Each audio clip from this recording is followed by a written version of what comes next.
Assalamualaikum warahmatullahi wabarakatuh. Alhamdulillahirabbil alamin. Segala puji hanya milik Allah, Rabb semesta alam. Sholawat serta salam semoga senantiasa tercurah kepada Nabi Muhammad SAW beserta keluarga, sahabat, dan para pengikutnya yang insya Allah istiqomah hingga akhir zaman. Pada kesempatan kali ini, mari kita renungkan bersama mengenai sebuah tema yang mungkin sering menjadi pertanyaan di kalangan kaum hawa, yaitu ibadah wanita ketika berhalangan. Sebagai wanita, ada masa-masa tertentu ketika kita tidak diperbolehkan menjalankan beberapa ibadah, seperti sholat dan puasa, yaitu ketika sedang haid atau nifas.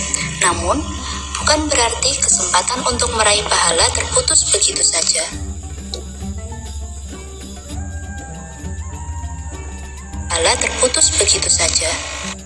Allah Maha Pengasih dan Allah Maha Adil.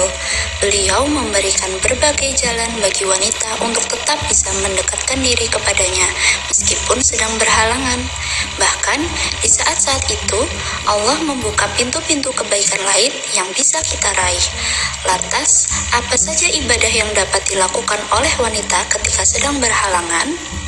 Yang pertama yaitu bersedekah. Sedekah merupakan amalan yang sangat dianjurkan dalam agama dan tidak memerlukan syarat suci dari haid untuk melakukannya. Keutamaan sedekah telah banyak dalil yang menjelaskannya. Salah satunya yaitu orang yang bersedekah disebutkan memiliki kelipatan 700 nilai dari apa yang disedekahkan, apalagi jika dilakukan di bulan Ramadan.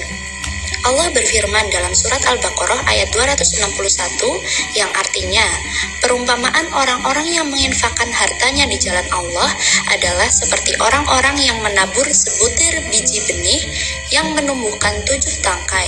Pada setiap tangkai ada 100 biji. Allah melipat gandakan pahala bagi siapa saja yang Dia kehendaki. Allah Maha Luas lagi Maha Mengetahui. Yang kedua, yaitu melakukan kerja sosial. Di antara yang bisa dilakukan oleh perempuan ketika berhalangan untuk mengisi di bulan Ramadan yaitu dengan melakukan pekerjaan sosial. Kerja sosial yang dimaksud di sini mencakup menolong siapa saja yang membutuhkan bantuan.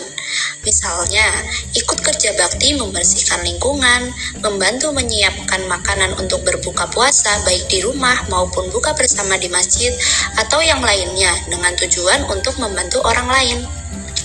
Yang ketiga, yaitu menuntut ilmu dan mengajarkan ilmu.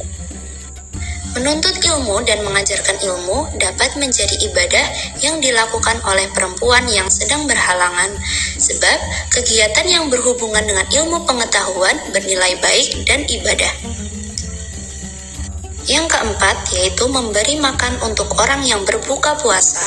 Salah satu amalan yang dapat dilakukan oleh perempuan yang sedang berhalangan, baik karena haid ataupun nifas, yaitu dengan memberikan makanan kepada orang yang berbuka puasa.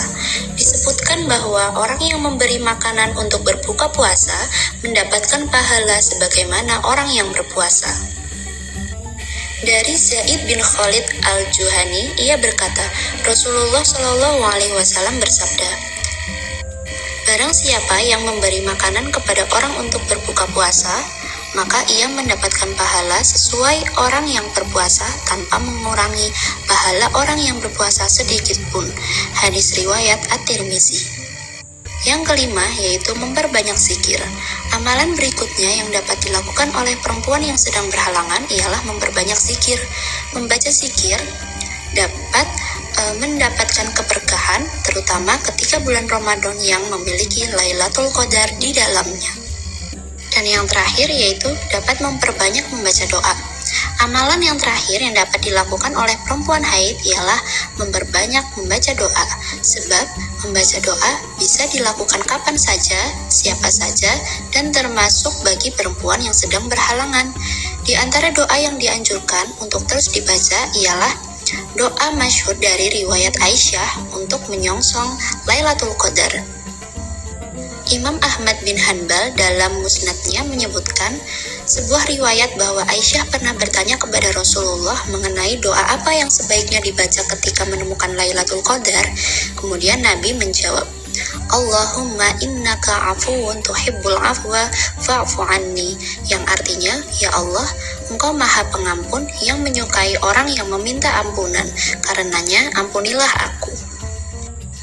Alhamdulillahirrabbilalamin. Maka dengan ini dapat kita simpulkan bahwa meskipun wanita sedang berhalangan, yang mana tidak diperbolehkan untuk menjalankan ibadah seperti sholat dan puasa, bukan berarti ibadah kita terhenti. Masih banyak amalan yang bisa kita lakukan. Semua itu menjadi jalan bagi kita untuk meraih pahala dan mendekatkan diri kepada Allah. Semoga kita semua bisa memanfaatkan setiap kesempatan untuk beribadah dalam kondisi apapun, sehingga tetap mendapatkan keberkahan dan ridhonya. Amin ya robbal alamin. Demikian yang dapat saya sampaikan, kurang lebihnya mohon maaf. Wassalamualaikum warahmatullahi wabarakatuh.